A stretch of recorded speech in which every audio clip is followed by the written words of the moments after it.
Yo, yo, yo guys! Check, kamusta mga idol? So ayan, mag-update tayo ngayong araw ng Linggo, Sunday, at napakatindi ng ating mga news ngayon. Nakakatakot mga idol. Grabe, kinabahan talaga ako dito mga lodi, no? Pero bago tayo mag-start ng ating news sa crypto at kung ano-ano pang trending news ngayon, palike muna ng ating video mga idol, no? So ayan lang ang request ni Kuya Jeblo, malaking tulong yung like natin mga lodi, no? So sa mga gusto ng ganitong content, balitang crypto, no?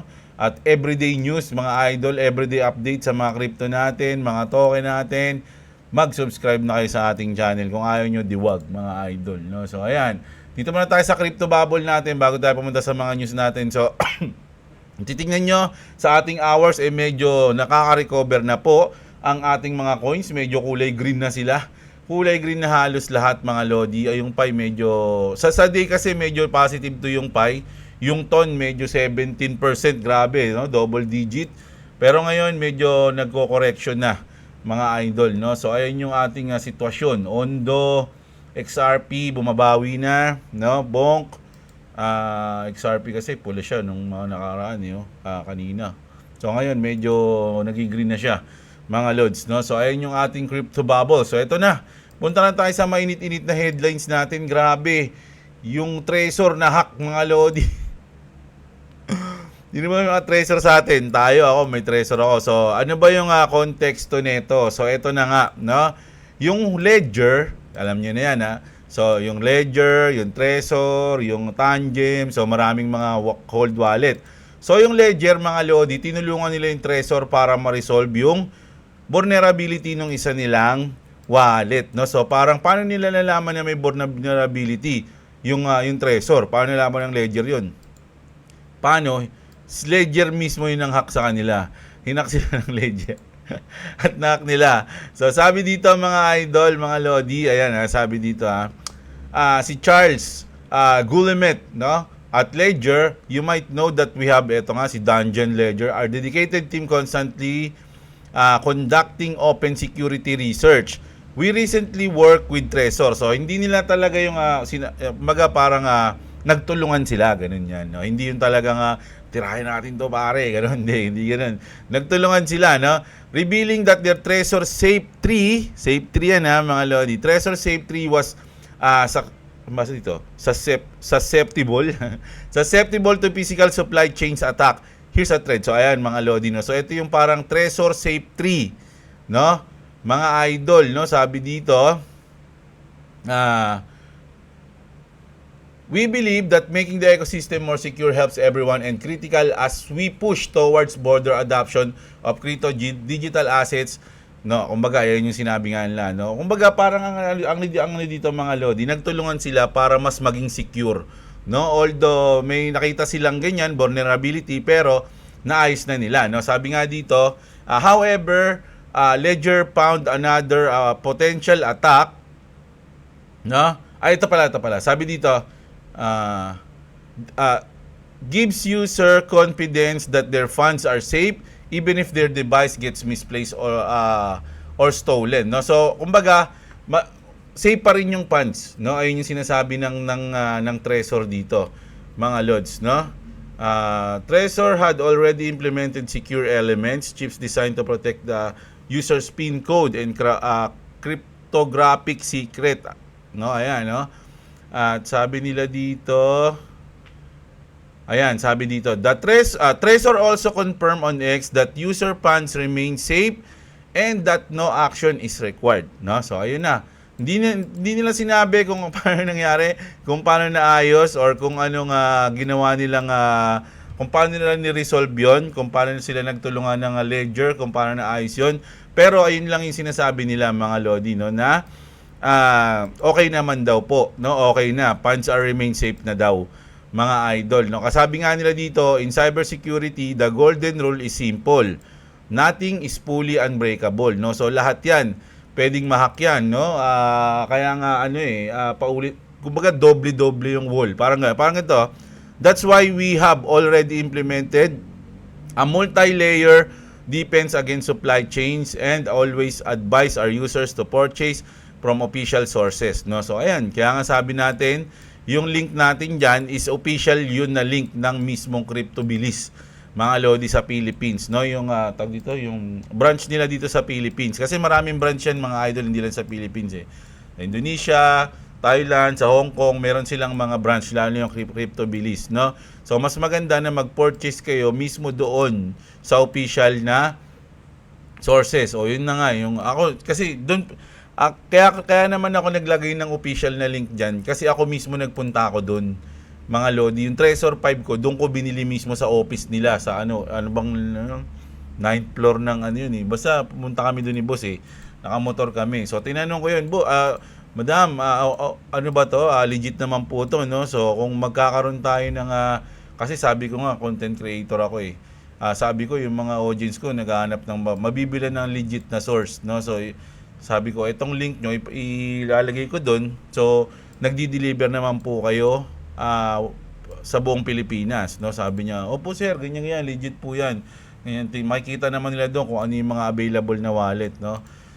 So ayun yung ano natin dito. So para sa akin, hindi to masamang balita, no? Para sa akin, ang ganda nga nito kasi nagtutulungan na yung mismong mga company ng mga cold wallet para mismo maprotektahan nila yung mga sarili nilang unit, 'di ba? So sa akin, goods na goods to, mga lodi. Pero nung una kinabahan ako, sabi ko, ano ba naman yun? Taragis yun, pinopromote ko yung Trezor, tapos na-hack. Sabi ko. Pero yung pala, goods pa rin, mga lodi, no? Maganda pa rin yung kinalabasan dito. At least mas naging safe na ngayon. Kumbaga, nagtutulungan sila naman yung mga pinaka-advanced dyan mga lodi, di ba? Kaya sila nagagawa ng mga ganyang parang parang testing, nagti-testing sila. So okay na 'yan para sa akin, mga lodi, goods na goods. 'Di ba?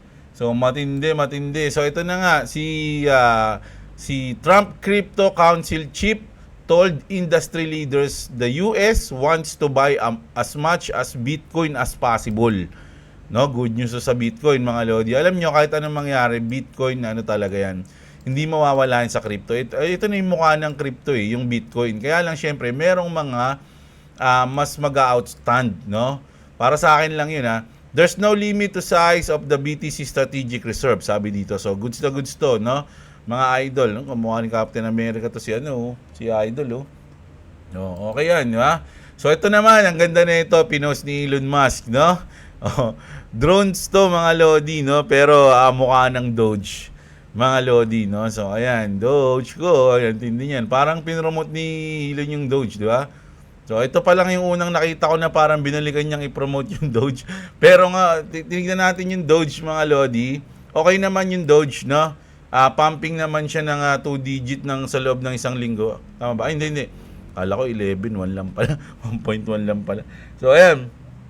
Goods pa rin naman, mga lodi. Ako, nagbabalak pa rin akong bumili ng Doge, mga lods, no? Pero sa ngayon, focus muna ako sa, alam niyo na, sa XRP, focus tayo doon, mga lods, no? Doon ako muna nagpo-focus kasi ayun yung parang inaaral ko talaga ngayon. At kahit saan ako tumingin, ewan ko kung mali yung research ko, pero kahit saan ako tumingin, goods na goods talaga, no? Goods na goods sa akin, no? I was too focused on the 4-year cycle, sabi dito ni Lady Crypto, mga lods, no? Crypto has grown up. No more quick bull runs and long bear markets. Now that BTC and Ethereum have ETFs, they will behave more like stocks. No, kasi ngayong cycle lang talaga pumasok yung mga ETF, 'di ba? Long bull runs and short bear market. So magbabaliktad na. Dati mahabang bear market and then mabilis na bull run. Halos isang taon lang ata yung bull run ang haba ng bear market. So ngayon magiging long bull runs and short bear market na daw. This bull run isn't over. It's barely even started, sabi niya. Naniniwala ba kayo dyan? Ako, medyo naniniwala tayo dyan. Pero, sa mga meme coins, medyo bad news to, mga lods, no? Pump.fun, meme coins are dying at record rates. Less than 1% na lang yung mga nakakasurvive sa mga meme coins. Ano kaya yung dahilan? Ba't ganun? Mga idol, no?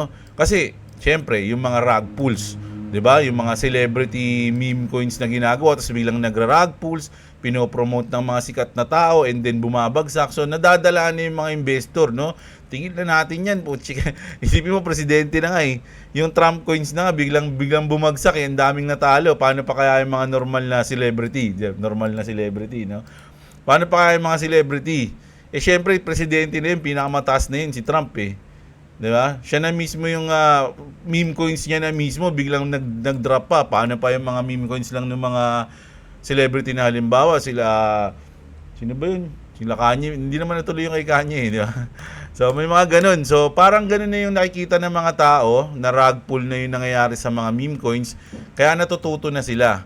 No, naku, mas huwag na tayo bumili ng ganyan. Mas maganda na lang yung bili natin, yung may utility na coins, yung may gamit worldwide, di ba? Eh, yun talaga, magtatagal. O, di ba? Hindi tayo yung, kasi yung mga iba dyan, ibibigay nila yung pera nila sa isang meme coin, sa asa sila na biglang magpa-pump. Pero, baliktad yung nangyayari. Pag-invest nila, biglang nadudurog, nasasama sila sa naliliquidate sila. So, marami nang nadadala, no? Marami nang sumuko sa crypto dahil sa mga meme coins pa lang eh. Kumbaga, meme coins pa lang yung experience nila. Ayaw na nilang ituloy yung journey nila sa crypto. Ayaw na. Ngayon, durog agad ako eh. O, di ba?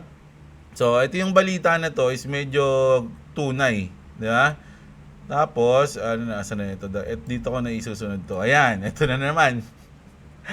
Ito na naman si Elon Musk. Kanina lang tong madaling araw, mga idol, no? 4:50 AM, halos alas 5 ng madaling araw. Pinalitan niya yung kanyang Doge ng dope. Ngayon, sinearch ko yung dope. Grabe yung dope. Mga lodi, nag-pump and dump din. Ito si Elon, dapat dito talaga.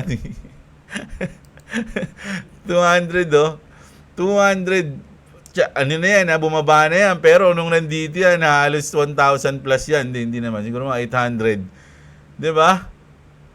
Grabe, oo. Sipin nyo, from wala, ay, ano ba yung max nito? Oh, dead coins na to, kung tutusin eh. Mga idol, wala na to oh. Rug pull na to Rug pull na tong coins na to kung tutusin.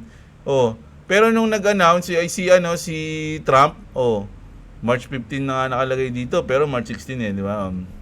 Kita nyo, lumipad, mga idol. Ano yung nangyari sa mga nagpapomo na naman dito? Malamang durog na naman, mga lodi, di ba? So, ayun yung sinasabi natin sa mga meme coins, di ba? Si Elon Musk, ano kayang goal niya rito? Ba't ginawa niya tong dope? Ba't niya pinost yan? Siyempre, dapat meron siyang explanation. Pero nakita niyo, wala siyang explanation, no? Basta ginanyan niya lang. O, pag hiningan siya ng paliwanag, ba't wala? Gusto ko lang eh. O, di ba? Wala man lang siyang paliwanag, mga idol. And then ngayon, yung itsura ng dope, o mukhang pababa na ulit to. May kumita lang dyan, tas may nagbenta, tas yun na yan. Mga lodi, alam niyo na. Di ba?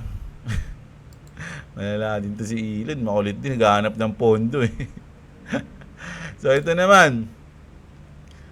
Our economy will boom like never before. Ayan, sabi dito ni Trump, no? March 14 to, 2 days ago, mga lodi.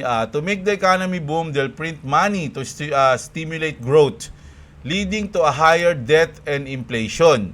As the world shifts to a digital economy, this money now digital needs a system to move securely. As it rolls over, the XRP price will rise to handle and liquidity needed. So, okay, sa XRP pala to. Akala ko naman kay Trump tong news na to. So, sa XRP pa rin napunta, mga lodi. Alam nyo lahat, pag binuksan ko yung X ko, puro XRP yung news. Ayoko na nga na XRP na news eh.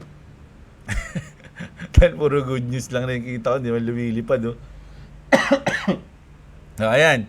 Ito naman, Warren Buffett is pumping billions into crypto. So secretly daw to, mga lodi. Berkshire Hathaway is allocating a portion of its 333 billion cash reserve into altcoins and bitcoins, no? Tandaan nyo, into altcoins. Ano-ano kaya yung mga altcoins na yan? Cardano, Solana, Ethereum, no? So ayan yung mga yan. Syempre BTC, no? Hindi mawawala yan, mga idol, no? They're secretly buying right now, but no one wants talking about it. I've tracked their wallets and found tokens that they accumulate. So hindi ko na ipapakita yung mga inano niya, mga lodi, kasi baka mamaya hindi naman pala totoo yan. Kasi magsimbilihan kayo. So hindi ko na ipapakita. Eto, goods na goods naman to sa nakita ko kasi to mga lodi. Meron kasing suwi yung tropa ko, so kailangan ko i-news to. Inaabangan niya to eh. So ayan, boom, World Libertify just added suwi to their treasury mga lodi, no? So suwi to suwi news. There's so much more in the works. WLFI is strategically betting big on Suwi Network as an infrastructure and product partner. The momentum is building and there's so much more in the pipeline. Stay tuned and this is the tip of the iceberg. So, ngayong kasi nga maraming sabi wala nang bulan. Pero sa tingin ko kasi meron pang bulan na parating. So, ito sasabihin ko lang na ngayong bull run, ngayong cycle, marami talagang altcoins yung lilipad. Siguro kasama na tong Suwi, no? Cardano, XLM, HBAR. So, yung may utility na coins, no? Hindi ko masabi sa mga meme coins ngayon, no? Kasi medyo parang nagiging negative yung meme coins ngayon, mga lods. Masakit man isipin, no? Kasi meron tayong SHIB tsaka Doge, no? Masakit man pero parang mas ngayong cycle, mas mabibigyan ng pansin yung mga utility coins, mga loads, no? Yung talagang magagamit mo siya, meron siyang use case, mga lodi. Hindi yung katulad ng mga meme coins na pump and dump lang, mga loads, no? Hindi naman SHIB tsaka Doge yung tinutukoy ko ron kasi meron naman mga yung SHIB meron kasi talaga yun eh. Yung Doge di ko pa alam, no? Si Elon lang talaga yung nagdadala ng Doge para sa akin eh. So ayan. So Suwi, good news to para sa kanila, lalo na sa may mga community ng Suwi. Goods na goods yan, mga idol, no? And then ito naman, bears are closing their XRP short position. So yung mga nag-short na XRP, kino-close na nila, mukhang magpapalit na sila, maglulong na sila. Sabi niya nga dito, they know what's coming. No, sabi niya dito. So, yun lang. Yung news natin dyan. Hindi natin ano yan. XRP has become the first virtual asset to network with a central bank by connecting with FedNow. Sabi, the real-time settlement system of the Federal Reserve, the Central Bank of the United States. Ito mukhang puro yung mga unang news natin. Ayan, no? Mga trending news. So, ngayon, lipat na tayo dito sa XRP. XRP na. So, ayan ito si Mr. Pool. Kanina niya lang to pinost mga lodi, no? Alas 4 na madaling araw. On Monday, so bukas daw yan March 17, 2025, Nesara Gesara will be official throughout the world. Ano ba yung Nesara Gesara na yan, mga lodi? Hindi ko alam yan eh. So sabi dito, may pinost si IM Mark, sabi niya dito, the truth cannot be stopped. A new digital era awaits. Emergency Broadcast System, EBS, activation imminent. US brace for military takeover. Gesara unleash. Nesara's revolutionary impact reshaping the nation. So ayan yung tinutukoy dito ni Mr. Pool, no? The final hours of your old life are ticking away. When tomorrow comes, the game is over. The suffering ends. The deception crumbles. You will remember this moment forever. Ayan, freedom. Ayan yung sinasabi ni Mr. Pool, mga lodi, no? Ano ba yung Nesara Gesara? Hindi ko kasi alam tong Nesara Gesara. Ngayon ko lang narinig to eh. Kayo, matagal niyo na bang alam to, mga lodi? Nesara Gesara. Nesara Gesara. Nesara Gesara are proposed sets of economic reform. Okay. With Nesara National Economic Security and Recovery Act. Ayun pala yun. No, National Economic Security and Recovery Act focusing on the United States, and Gesara, which is Global Economic Security and Recovery Act, expanding the scope to global economic reform. So, yun na. Ayun na yun, mga lods. Nag-gets nyo na yun. Economic reform. Di ba? So, marami na nagsasabi na, mamaya kasi may mga video pa tayo na papanoorin na parang malilinawan tayo tungkol dun sa Great Reset, mga idol, no? So mamaya na natin itutuloy yung comment natin diyan. Pero kasama yan. So sabi nga dito ni Jeremy Hogan, eto kasi marami ng sa mga sikat na content creator, lalo na yung mga content creator na mga merong source, na legit source. Usap-usapan na to, mga lodi, na secret na settle na yung XRP tsaka SEC, no? Pero wala pa kasing nilalabas, wala pang proper announcement, no? So, pero marami na daw na issue o bulong-bulungan ng mga marites na baka na-settle na yung kaso ng SEC at ng Ripple. Hindi lang ina-announce kasi baka magkagulo yung buong mundo, no? Yung mga XRP. Baka maraming umiyak na Maxi, sabi nila, no? Believes Ripple and SEC may have had a secret settlement na daw. Sabi nga dito mga Lodi, ito to. Speculation about settlement grew after Fox Business journalist Eleanor Terrett reported that the lawsuit is wrapping up and could be over soon. This caught attorney Jeremy Hogan's attention, leading him to analyze how the case could end quickly. He concluded that the only realistic way would be a private settlement between Ripple and the SEC. This would dismiss the SEC appeal, avoid further court proceedings, and settle the case privately without court approval. If this happens, the lawsuit would end, preventing a prolonged legal battle. Sabi niya, no? Ayan, no? Jeremy Hogan just dropped a bombshell. A private settlement with the SEC could end the lawsuit without a court battle. No appeal, no delays, just clarity. If this happens, Ripple moves forward, institution get the green light, and XRP enters a new era. Oh my goodness, mga Lodi, no? Grabe bullish sa XRP, no? Pero ang baba pa rin, no? Ito pa. Yeah. Real World Asset o RWA Tokenization Protocol Elysia has completed the first real estate RWA pool payments, repayments on the XRP ledger, mga idol, no? So ginagamit na nila talaga yung XRP ledger dyan. Brad Garlinghouse, sabi niya, what Amazon was to books, Ripple is to cross-border payments, no? Ano ba yan? Kasi ang alam ko yung Amazon kasi dati, di ba, parang mga books lang. Tapos bigla silang nag-grow. Bigla silang naging sikat na company. So ngayon, parang sinasabi yung Ripple, parang cross-border payments. Yun yung start nila. Parang ganito. Sa pagkakaintindi ko to Sa pagkakaintindi ko lang. So parang sa ngayon, nag-uumpisa pa lang yung Ripple. No? At marami pang susunod na mangyayari. Ito naman mga Lodi, pakinggan nyo itong sinabi dito ni Patrick Ewing, ay ni Patrick Bet David. Pakinggan natin.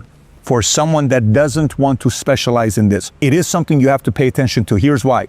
Let's just say XRP decides to, all of a sudden, they replace SWIFT. Let's say that happens. If XRP replaces SWIFT and FedNow, you know what happens? Let me give you some numbers here. XRP's ledger processes transactions in 3 to 5 seconds at nearly no cost, making it significantly faster and cheaper than SWIFT. So, SWIFT processes $5 trillion daily, or 1.25 quadrillion annually. If you didn't know what that was, quadrillion annually, SWIFT. If XRP captures 5 to 10% of volume, let's just say 10% of volume, $125 trillion annually. The demand for XRP, by the way, could be any of these other technologies we're talking about. Analysts estimate that a $10 trillion market cap could push XRP's price to $100 per token with full replacement potentially driving it up to $1,000 there.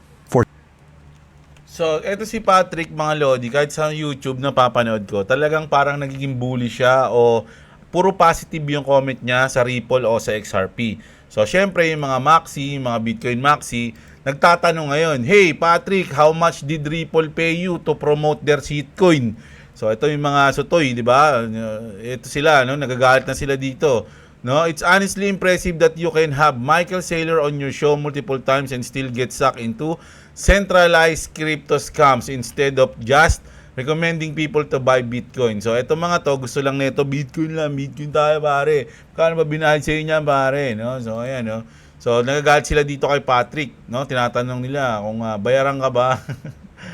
Pero, sabi dito ni Cory Bates, mga Lodi, do you think Patrick Bet David got paid to make this that Ripple video? So, tinanong siya, kumbaga nagkaroon sila ng pool, di ba? O ano yung sagot? No. Ito Maxi din to, mga idol na. Bitcoin Maxi din niya, no? Freedom, Jiu-Jitsu, Bitcoin. Oh. Bitcoin din to. Siya pa yung nagbigay ng pool at nabigo siya, mga lods, no? Napatunayan na hindi siya bayad. At mismo, mga lodi, si Patrick, nag-comment siya dito. Ayan, no? Nag-comment siya dyan, mga lodi, no? 0. We don't take any sponsorship money from anyone, especially the crypto community. Side note, you may have better opportunities if you learn to ask people respectfully. O, di ba? O, di ba? Nag-apologize siya ngayon. Ayun, apologize. O, ayun na. O, hindi ko na alam, hindi ko na mabasahin yan. Nagtatrastukan na ata sila dyan. Pero, Pero ayun yung napatunayan, mga Lodi, na maraming maxi talaga yung galit sa Ripple. Sa tingin ko lang mga Lodi, ayun nga, ito na nga yun lang Kung galit kayo sa Ripple, huwag kayong bumili. Ganun lang yun. Huwag kayong bumili, tignan natin, mga Lods, no? Sa uli. Ayan lang. No? Pero ako, bibili akong Bitcoin pag meron na akong pambili. So, ayan. Tapos si Paul Baron pa, nagpa-pull din siya. What asset, kilala niyo si Paul Baron, mga Lodi, sikat yung nito, sikat yung kanyang, ba't yung ako nakapalo dito? Ayan, yung kanyang show, di ba? What asset is your go-to for the long haul in crypto investing of the top market cap token and projects? If yours is not in the four option, list it below. So, ito yung mga pinagpilian, no? Bitcoin, Ethereum. Pero tignan nyo naman, mga idol, 88. Ang layo ng pagitan, no? 32,000 yan. Hindi lang yung mga 100, 1,000. 32,000 yung nag-vote dyan, mga idol. Pero XRP yung number. Kung may check dyan kasi bumoto ko dyan So, ayan. Ang layo, 7% lang sa 88%. Mga Lodi, no? Kung baga, butal ka na lang, 88. Lamang pa yung butal Ayun yan, mga Lodi, no? Tapos, finance author and wealth manager, si Linda Jones, mga Lodi. Kilala natin yan, si Ate Linda. Si Manang Linda Jones. Ang financial author. Every BTC Maxi will regret not investing in XRP. Kaya nga sabi ko, kung good kayo sa XRP, huwag kayo mag-invest doon. Bitcoin lang yung bilhin nyo. Inaano ko kayo. Pinapayuhan ko kayo na Bitcoin lang bilhin nyo, kayo bumili XRP pag maxi ka, no? Pag Bitcoin maxi ka, Bitcoin lang kayo bumili XRP Ito na. So dito na tayo sa mga educative video na panood natin. Panoorin natin si David Schwartz, mga Lodi, ang malupit na developers ng XRP. So there's going to be a change. Every bank in the world, every payment company in the world would love to say to Amazon, to Airbnb, to Uber, or to that niche company, fire your payment employees, we'll just do your payments for you. But they can't. The networks they're built on just weren't designed to provide that functionality. That is going to happen no matter what. That is a given. We had a revolution in the physical delivery of goods with the shipping container, which changed globalization, started globalization. We had a revolution in the delivery of information with the internet. But what we don't know is, what is the TCP/IP of money? What is the shipping container of value? We don't know that yet. There's going to be one, though. That is a definite. And that's going to bring changes. And what I also want to get through is that one of those changes that I foresee and that I think is important is that the size of payments are going to shrink, drastically shrink. Many of you people here probably have a job and you probably get paid twice a month or every 2 weeks. Well, why is that? You probably pay bills once a month. Well, why is that? It's because payments are expensive and clunky. But if payments were cheap and simple, then those frequencies could go up. Money could be streamed at you while you're working. You could stream money to your landlord to pay for the place where you stay. Now, I know those sound dumb, and I'll be blunt. Yeah, they are. And I'll tell you, like, if we were talking about email in the late 90s and you said to me, like, what are people going to use email for? I probably could not have given you the examples that is on everyone probably here, probably has a cell phone, probably has email on it, and probably has hundreds of messages that look nothing like postal mail or the messaging that existed in the late 90s. None of that could I have predicted. If you'd asked me if the internet had enough bandwidth in the year 2000, I would have said, yeah, it has plenty of bandwidth. Could I have imagined Netflix and on-demand video? That's ridiculous, right? Like, the cost of bandwidth is too high for that. But the internet drove the cost of bandwidth down to zero. And if the cost of payments go down to zero, the world is going to change. So, ayun, mga Lods, no? Parang ang ino-offer kasi talaga ng XRP o ng Ripple is yung new technology nila, no, for financial system, mga Lods, no? At yun yung sabi nga, hindi mo naman mamamalayan yun na ginagamit mo na yung XRP, no? Ganun, no? Ito, ang ganda nito, mga Lodi, pakinggan nyo to. This reset will be a huge shock when Americans catch on. That's why the average person won't hear a word about the story until it's obvious to just about everyone. And by then, it's going to be too late. Yep. In the months ahead, central banks around the world are planning to go digital. Many of the legacy banks you've heard of, where you probably even keep your money, like Bank of America, Chase, Citi, Wells Fargo, they're about to be reset, overhauled by a Ayan, they're about to be reset. Mga Lodi, yun yung sinasabi natin kanina, yung sa yung ano natin na kanina binasa New natin. type of technology called fintech, which is short for financial technology. Yeah, can I ask you, what exactly does that mean for the banks and all of us, you and me? Essentially, it means the function of our banks is about to change. They probably won't raise public suspicion about it by changing the signs on your bank's branches, but according to my sources, the Federal Reserve will soon own all the banks, and your local branch, it's simply going to be like a licensee of the Fed. In other words, the banking infrastructure is being rebuilt from the ground up, and very few Americans are aware this is even happening. Di ba? And very few Americans are aware this is even happening. We are right on the verge of a once-in-a Ito, maganda to mga Lodi. Basahin ko lang sa subtitle niya. We are right on the verge of a once-in-a-generation generation opportunity to profit opportunity to profit, investing in the companies that by investing in the companies that are building out the architecture for are building out the architecture for this massive this massive shift. shift. This reset will be a huge shock. So, ayun yung pinaka doon, no? We are in the verge of investing. No? Oh, ayan.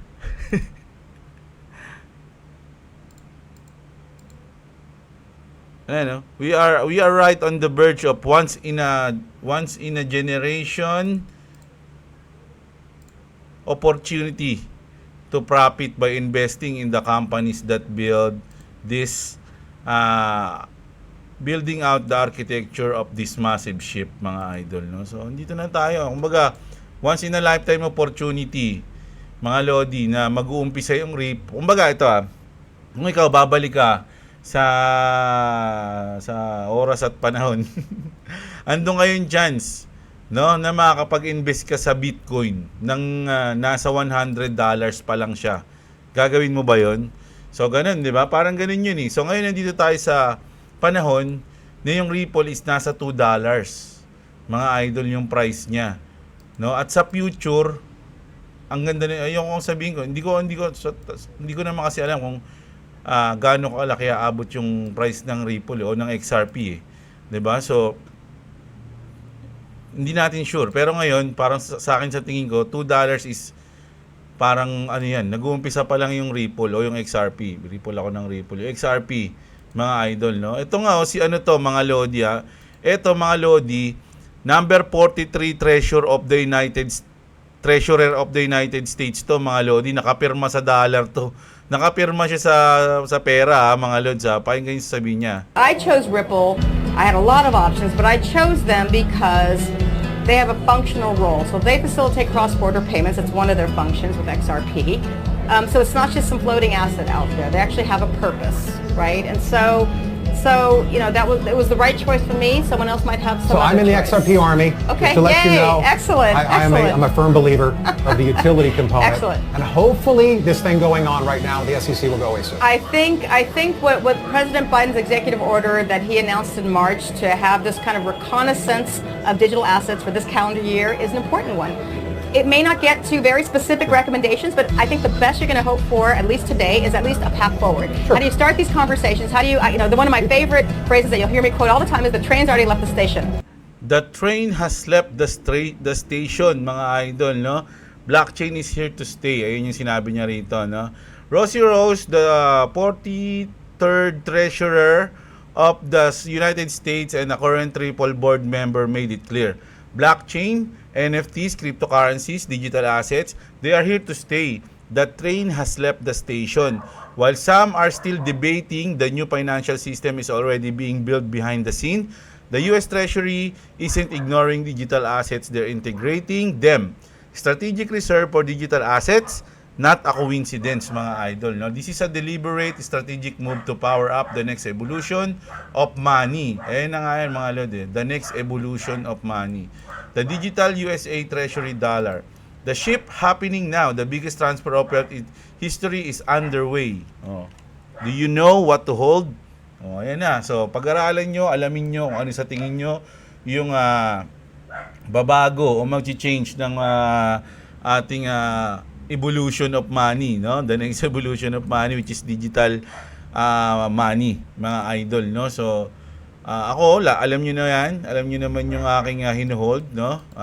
Kasali tayo, katulad ako nito ni Bigote, na I am an XRP army, no? Sinabi niyang gano'n, no? So, gano'n din tayo. Meron tayong hold na XRP, no? At syempre, nag-hold din tayo ng Cardano, XRP, Cardano, XLM, HBAR, no? Ayan yung mga ISO na coins. Kung dadagdagan ko man to, siguro for emotions na lang yun eh. Kasi matagal kong hinold yung SHIB tsaka yung Doge, pero parang sa totoo lang mga Lodi, nag-profit naman na kasi ako doon sa dalawa na yun eh. Mga Lods eh. Nakabili ako ng Doge, nasa 3 na, hindi.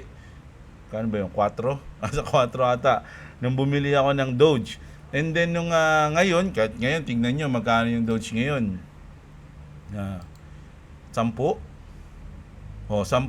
So, nagdoble na yung aking dyan. Kumbaga, binigyan niya na ako ng profit. No? Parang para sa akin, it's time na para lumipat sa iba or mag all in ako sa gusto kong coins na nararamdaman ko kasi mga Lodi. Sa totoo lang. Siyempre, yung SHIB din, ganun. Pakita ko sa inyo yung sa SHIB. Sa SHIB, dito pa lang, dito kasi hindi ko naman naabot talaga yan. 2021 pa yan eh. Hindi ako nakabili ng SHIB nun. So dito ako banda talaga nag-ipon ng SHIB. No? Nasa 0.304. Yan, mga dyan ako nakabumibili ng SHIB. And then nung lumipad yan dito, mga idol, March 5, sana? March 5, nag-profit na ako dyan. Halos na ganin ko dyan, asset nag 5x. Nag 5x ata yung ko dito eh. Yung asset ko dito, mga Lodi, no? So, nag-take ako ng kalahati dyan. And then, nung nag-drop siya ulit, although profit pa rin naman dito, mga Lods, no? Tapos dito, yung kalahating natira, nag-take ulit ako ng kalahati.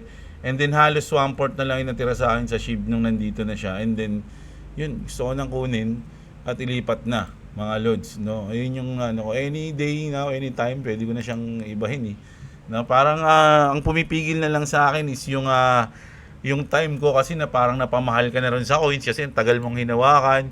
Pero kung magiging practical ka, di ba?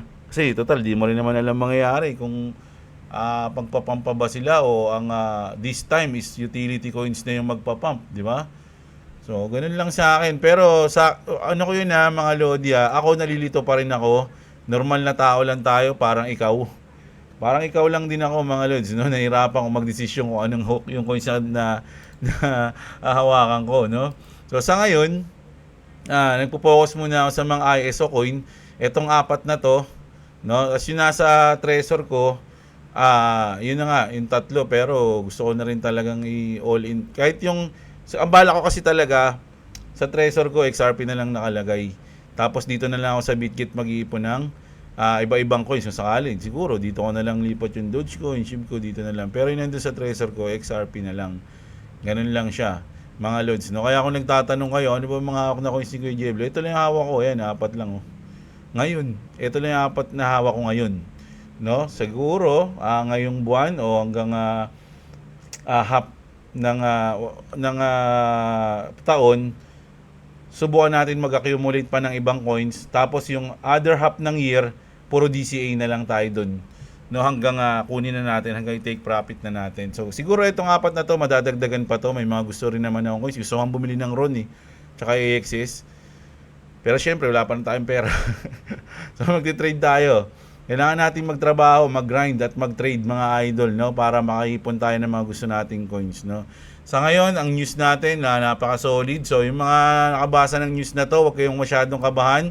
Your funds are safe po, sabi nga ng Trezor, mga idol, no? At syempre, yung news natin, all goods naman sa lahat ng crypto ngayon, mga Lods, no? Medyo, ang daming promises na, ang daming parang lilipad na yan. Kumbaga, nararamdaman mo na, no? Nararamdaman mo na magpapump na siya. So, nasa inyo kung mag-iipon kayo o magbebenta na kayo, nasa inyo yan, mga Lodi. Pera nyo, desisyon nyo, no? Huwag nyong iasa yung desisyon nyo sa ibang tao, mga Lods. Lalo na sa mga content creator na katulad ko, kasi may mga sariling rin tayo. Iba-iba tayo ng sitwasyon sa buhay, di ba? Kasi minsan, yung iba, nag-i-invest nila, yung talagang trip lang nila. Ito, sige, okay na yan, sinahayaan lang nila. Pero yung iba, yung invest nila, doon na agad sila umaasa. Ito, kailangan, kailangan lumaki to. Pag naubos to, wala na ako, yung ganyan. Pangit yung ganun, mga lods, no? Kailangan invest what you can afford to lose nga lang daw. Mga lods, no? Kaya lang, pera to eh. So, wala kang afford to lose kapag mahirap ka lang. Kailangan, di mo malus yun. Ayun, no? So, sa ngayon, ito yung update natin. Sana na-enjoy nyo ang ating news ngayon, mga idol, no? So, bukas, bawi ulit tayo. Basa ulit tayo ng comment. Everyday ulit tayo mag-news hanggang weekend ulit, mga lods, no? So, sana na-enjoy nyo yung ating news, mga idol. Huwag nyo kalimutang i-like ang ating video. At sa mga wala pang crypto exchange dyan, gusto nyo magbodega, gusto nyo mag-trade, andyan ang ating link ng BitGet, mga lodi, no? Malupit-lupit tong BitGet na to, mga idol, no? Napapansin ko yung mga big time na content creator dati na ang pinopost lang nila, Coinbase, Kraken. Ngayon, sinasama na nila yung BitGet kasi mukhang solid yung BitGet, mga idol talaga, no? So, ayun lang. Kita-kits tayo. Maraming salamat sa mga nanood. Magandang araw sa inyo, mga kapatid. At WhatsApp. Nag-aaral si Boy WhatsApp sa taas, kaya hindi siya makababay. So, ayun lang. Thank you, guys.